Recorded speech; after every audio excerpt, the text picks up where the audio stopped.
नमस्कार बंधुरा, राधे राधे। मैं हूँ पिंकी और मेरे ब्लॉग में आपका स्वागत है।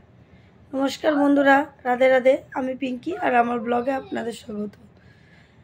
चललाम बंधुरा तारकेश्वर। अनेक दिनই ভেবেছিলাম পারবো না, কিন্তু বাবার দয়ায় আজকে সেটা পূর্ণ হলো।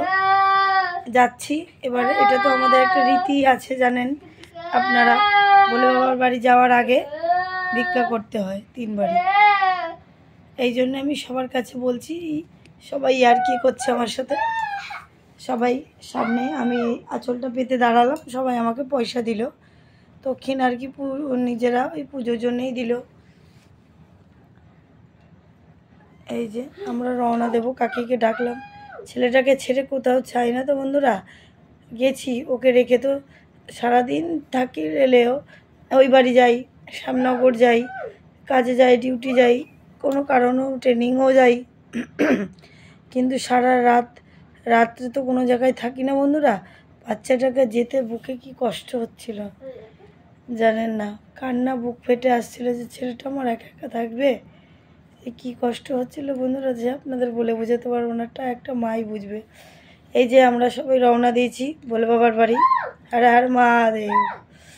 এই যে আমার বোন, এটা আমার বোনই হয়, মামার মেয়ে হয়, আমার কাকার। এই যে এনারা, অন্য কেউ, আমরা এগুলো টিম, আমরা প্রায় 16 জন যাচ্ছি। এগুলো আমার বোনের শ্বশুরবাড়ির ওই পাশে সবাই থাকে। এটা আমার বৌদি হয়, এটাও আমার একটা কাকিমা হয়। পেছনে আছে আমার কাকিরাও আছে, আমার ভাই বোন, আমরা অনেকেই যাচ্ছি। এই দেখুন, আমরা বাসে উঠেছিলাম 81-এ, ওখান থেকে আমরা শেওড়াফুলি নেমে গেছি। শেওড়াফুলি এবার ঘাট পার হয়ে ওই পারে যাবো, নিমাই তীর্থের ঘাটে।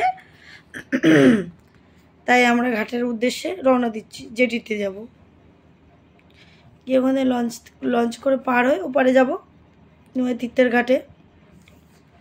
এই দেখুন আমরা লাইনে দাঁড়িয়েছি, ওখানে আমার বোনই হয়, আমার মামার মেয়ে ডলি, ও টিকিটটা কেটে নেবে। এই দেখুন জেটির উপর থেকে যাচ্ছি, ওই যে লঞ্চটা এসে গেছে। গঙ্গা বন্ধুরা, শেওড়াফুলি ঘাট। এবারে ওপারে যাব নিমাই তীর্থের ঘাটে। ওখান থেকে আমাদের যত অনেক কিছু করার আছে আপনারা দেখবেন পরপর আমার ব্লগে, যে আমরা কি কি করি এবং কি কি আমাদের নিয়ম আছে। দেখুন সবার তো সব রকম নিয়ম নেই, অনেক রকম নিয়ম রীতি মেনে চলে।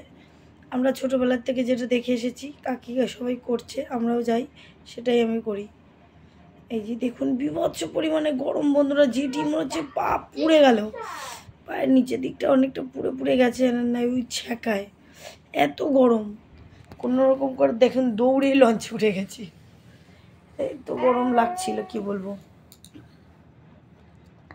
আগেও গেছি, এবার ভোলে বাবা যদি নাই চান তাহলে তো আমরা যেতে পারি না, বলুন।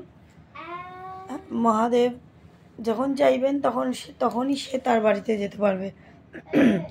দেখুন আমরা সবাই যাচ্ছি, এটা আমার কাকি, এটা আমাদের একটা দিদি হয়, পাশের বাড়ি থাকে।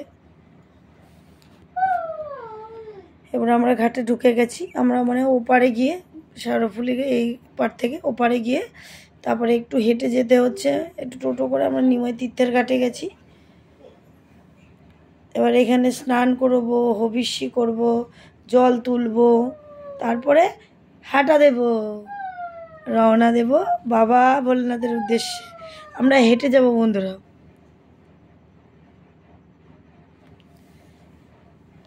ভাবছিলাম শরীরের কথা ভেবে এখন কতটা পারবো কি পারবো না, অনেক বছর হয়ে গেছে, প্রায় বিয়ের 1 বছর পরে আমি আর আমার হাজব্যান্ড গেছিলাম, তারপরে প্রায় বিগত 10 বছর হয়ে গেছে আর বাবার বাড়ি যাওয়া হয়নি, মানে হেঁটে যাওয়া হয়নি।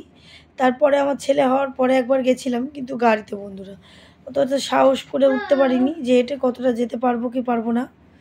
কিন্তু হয়তো ভোলে বাবা চেয়েছিলেন যে আমি ওনার বাড়ি যাই, তাই জন্যে আমি ওনার বাড়ির উদ্দেশ্যে আবার রওনা দিয়েছি। এই দেখুন অবিশ্বন্ন। এবার আমরাও শুরু করব। এই যে এনারা আমাদের আগের পাটের লোকেরা, আমরাও উনুনটা ধরে পাশে দাঁড়িয়ে রয়েছি, ওই কোনায় দেখবেন আমার বোন দাঁড়িয়ে রয়েছে বন্ধুরা, ওই যে আমার বোন দাঁড়িয়ে রয়েছে, আমিও আছি ওখানটায়, আমি ওখান থেকে ভিডিওটা করছি। আর আমার ওই বৌদিরা চাল টাল ধুতে গেছে। রাধে রাধে বন্ধুরা, কালকে দেখা হবে।